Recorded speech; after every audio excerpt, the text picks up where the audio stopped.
ভাইয়াকে গুলি করেছে। আর এইবার যদি ডিএনএ টেস্ট করে ওর বাচ্চার স্বীকৃতি আদায় করতে চায় তাহলে তো রাজিনা ভাইয়াকে মেরেই ফেলবে। মা, তুমি কেন বুঝতে পারছো না? বিষয়টা এত সহজ না, অনেক জটিল। না রাজিন, তুমি বললো আমি এখান থেকে যাবো না, আমি এক পাও নড়বো না। আমি তোমাকে সুস্থ করব, আমি নিজ হাতে সেবা করে তোমাকে সুস্থ করে তুলবো রাজিন। গুলি করিয়ে এখন সেবা করবে, নতুন ড্রামা শুরু করেছো তাই না? কি ব্যাপার, এখানে এত চিৎকার চেঁচামেচি কেন? কারণ আপনার জন্য। আপনাকে আমি বলেছিলাম ভাবি এখানে থাকতে, যদি না পারতেন তাহলে আমাকে বলতেন। আপনি ঘর থেকে চলে গেছেন, আর ফাঁকা ঘর পেয়ে বাইরের লোকজন, রাস্তার লোকজন ঘরে এসে সিন ক্রিয়েট করা শুরু করেছে। মাইন্ড ইউর ল্যাঙ্গুয়েজ দুপুর। রাঙা প্লিজ, এটা হসপিটাল, এখানে সিন ক্রিয়েট করো না, পরে যা করার তুমি করো। প্লিজ এখন তুমি আসো। রাজিন, রাজিন প্লিজ, তুমি এতটা বেঈমান হয়েও না রাজিন।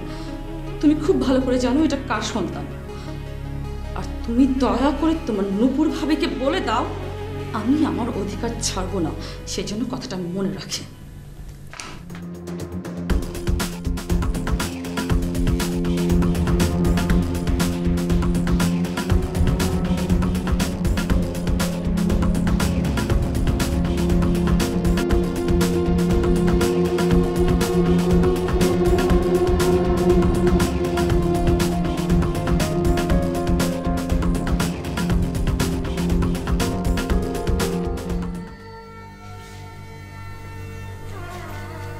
কি ব্যাপার, তোমাকে এত টেন্স দেখাচ্ছে কেন? আমি অনেক টেনশনে আছি। কি নিয়ে এত টেনশন করছো? আপনি কি ইদানিং রাঙাকে লক্ষ্য করেছেন? ওকে তো প্রতিদিন দেখি, নতুন করে লক্ষ্য করার কি আছে? রাঙার মধ্যে একটা পরিবর্তন এসেছে। পরিবর্তন? কিসের পরিবর্তন? হয়তো আমার ভুল হচ্ছে। নিশ্চয়ই তোমার চোখে কিছু পড়েছে, সেরকম কিছু তুমি আমাকে বলো। রাঙা আগে রাঙায় ফিরে যাচ্ছে, মাঝখানে আমরা যে রাঙাকে চিনতাম সে রাঙা রূপান্তরিত হয়ে পূর্ণ রাঙা হয়ে যাচ্ছে।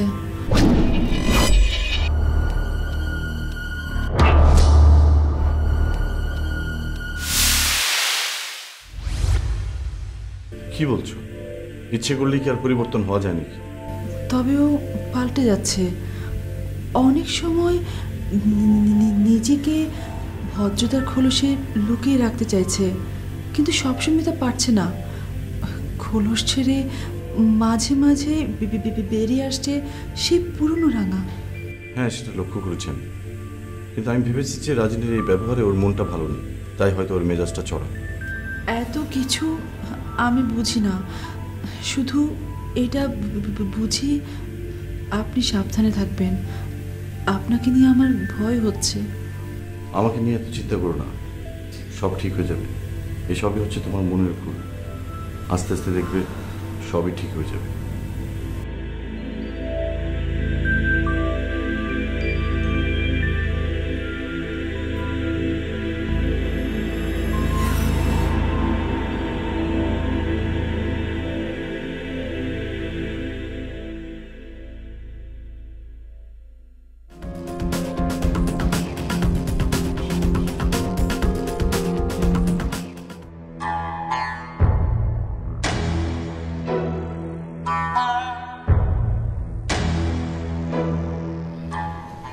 বাহ, খুব খুশি তাই না? কেন, খুশির কি এমন ঘটলো যে খুশি মনে হচ্ছে? বারে কিছু কি ঘটেনি? তুমি যা চেয়েছিলে তাই ঘটেছে। তোমার সমস্ত প্ল্যান সাকসেস হয়েছে। সাকসেস।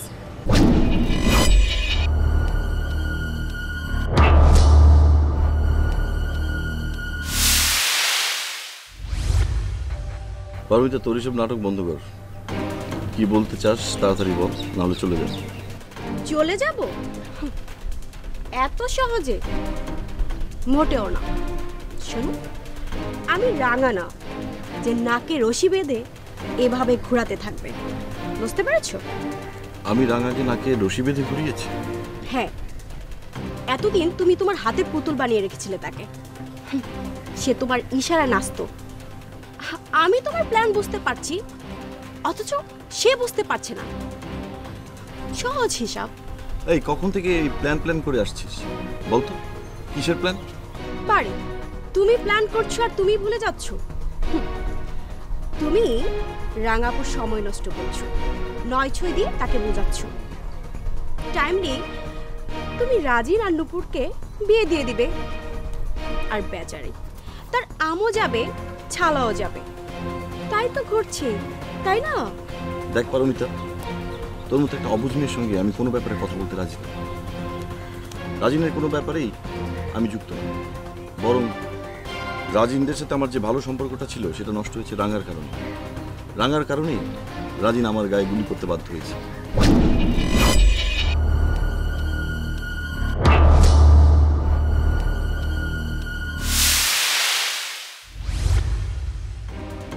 আরে থামো, এসব আমাকে শোনাতে এসো না। শোনো, তোমাদের সমস্ত প্ল্যান আমার জানা আছে। সব কিছু হচ্ছে তোমাদের সাজানো নাটক। আর আমি যেহেতু তোমাদের প্ল্যান জেনে গিয়েছি, এখন রাঙাপু জেনে যাবে। রাঙাপু তখন তার পুরনো খেলা আবার নতুন করে শুরু করবে।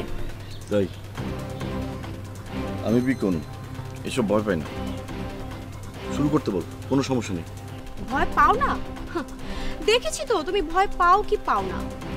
রাঙাপুর পিস্তলের ভয়ে তুমি বাসে আসতে না, বাইরে পালিয়ে পালিয়ে বেড়াতে।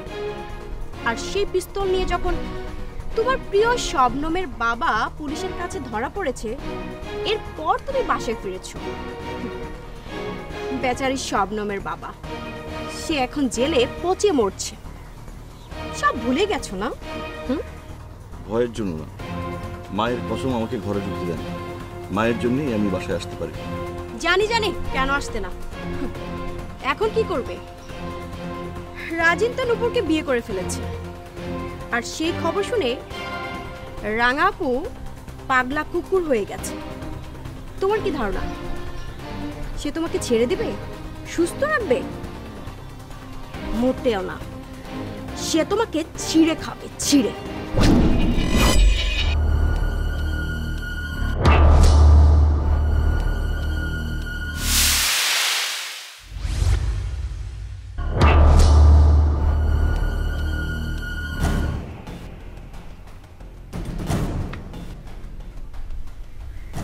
দেখা যাক কে কাকে ছিঁড়ে খায়।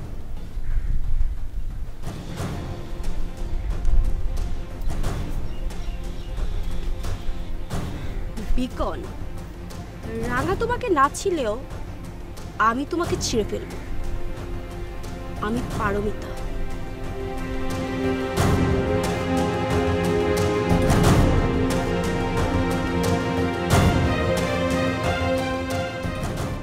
বিপদ ছাড়া তো তোকে দিয়ে বাড়ির কোনো উপকার কোনো দিন হলো না।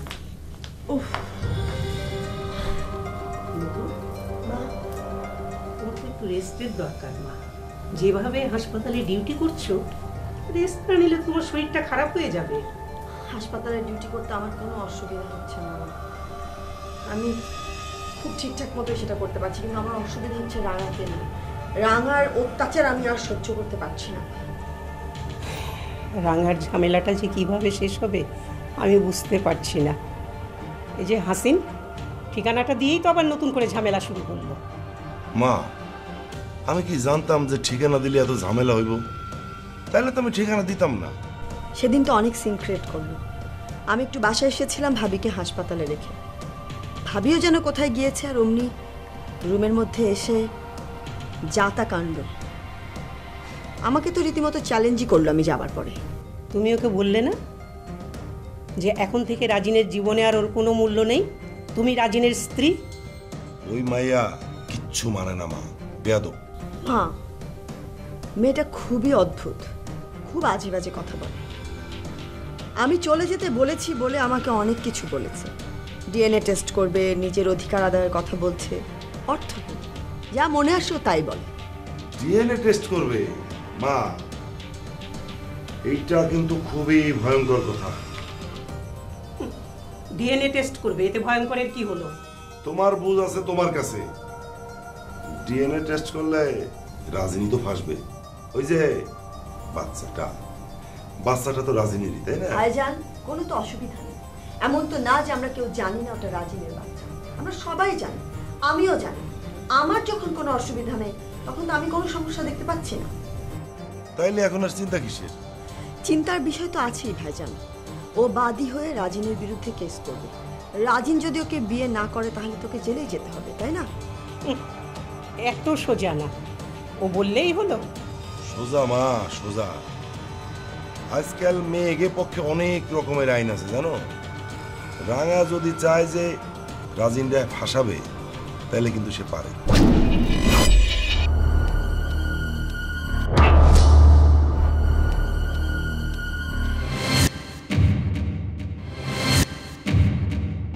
ভাইজান ঠিক বলেছে না। রাঙা যদি চায় তাহলে রাজিন কঠিন বিপদেই পড়বে। তাহলে কি করব বলো? তোমাদের কথা শুনে তো মনে হচ্ছে তোমরা রাঙার সঙ্গে আপোষ করতে চাও। মা, সেই আপোষটা কি সেটা কি তুমি বুঝো? কি সেটা ভাইজান? রাঙা রাজিনরে পাইতে চায়, রাজিনরে পাইলেই ও ঠান্ডা। কিন্তু রাজিনও ওকে চায় না। আর রাজিনকে পাবে কিভাবে? বিয়া। রাঙা তো শুধু রাজিনরে বিয়াই করতে চায়।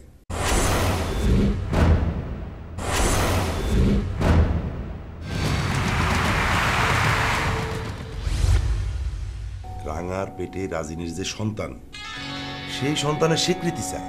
কি পাগলের মতো বকছিস? নূপুর আর রাজিনের বিয়ে হয়ে গেছে না? আবার কিসের বিয়ে?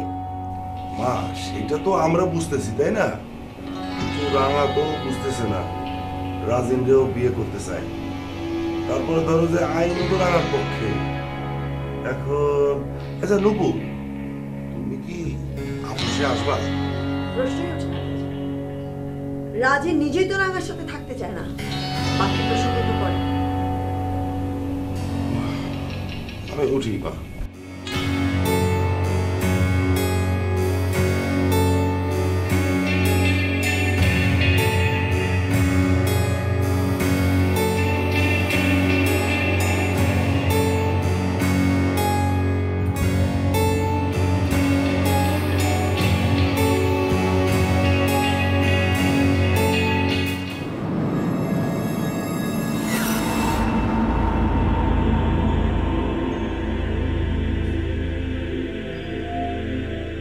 রাজিন ভাই তো বিয়ে করে ফেললো। নূপুর এখন রাজিনের স্ত্রী, ওদের সুখের সংসার। রাজিনকে কেউ তার উদ্দেশ্য হাসিলে ফেরাতে পারল না, ভাইয়াও না। রাজিন আর কোনো দিন রাঙাকে গ্রহণ করবে না, কেউ তাকে দিয়ে জোর করে করাতেও পারবে না। এখন রাঙার কি হবে? কে ওকে গ্রহণ করবে? কেউ না, কারণ ওর গর্ভে রাজিনের সন্তান। রাঙা এই সন্তান জন্ম দিলে আমাদের আরো দুর্ভোগ নেমে আসবে। এই অবৈধ সন্তান এমনিতেই আমাদের সংসারে সর্বনাশ বয়ে এনেছে। জন্ম দিলে না জানি আরো কত ঘটনার জন্ম দিবে। না, এখনই ভাইয়া মা রাঙার সব কথা শুনে ওই বাচ্চা জন্ম দিলে রাঙা তো ভাইয়াকে নাকে দড়ি দিয়ে ঘোরাবে। না না, এই বাচ্চা জন্মাতে দেয়া যাবে না। এটা অবৈধ বাচ্চা, একে নষ্ট করতেই হবে। যেভাবেই হোক মা আর ভাইয়াকে বোঝাতে হবে এই বাচ্চা নষ্ট করতেই হবে, এনি হাও।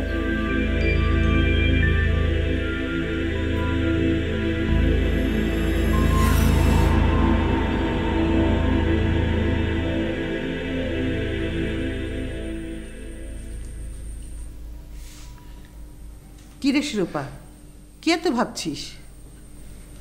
অনেক কিছুই ভাবছি মা, যা তোমরা কখনোই চিন্তা করোনি। আমি ভবিষ্যতের কথা চিন্তা করছি।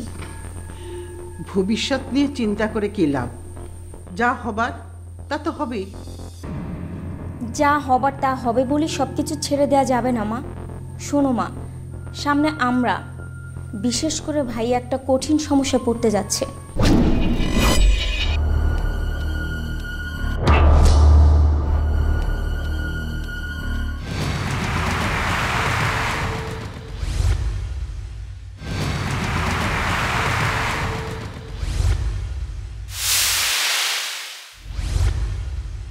বিকন সমস্যায় পড়বে? এমনিতে কি বিকনের সমস্যা কম? এখনই ভয় পাচ্ছ, আর ভবিষ্যৎ জানলে কি করবে? কেন তো ভয় দেখাচ্ছিস? বল, কি নিয়ে তো চিন্তা করছিস? মা, রাঙার বাচ্চা। সে তো এখনো জন্মই হয়নি।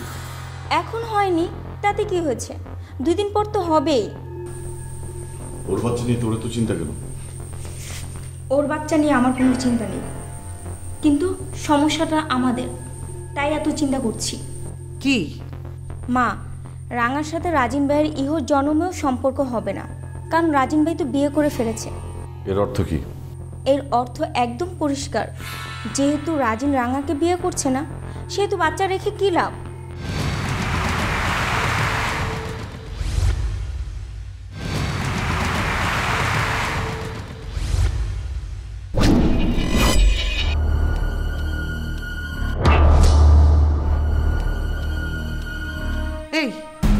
এইসব তুই কি বলছিস?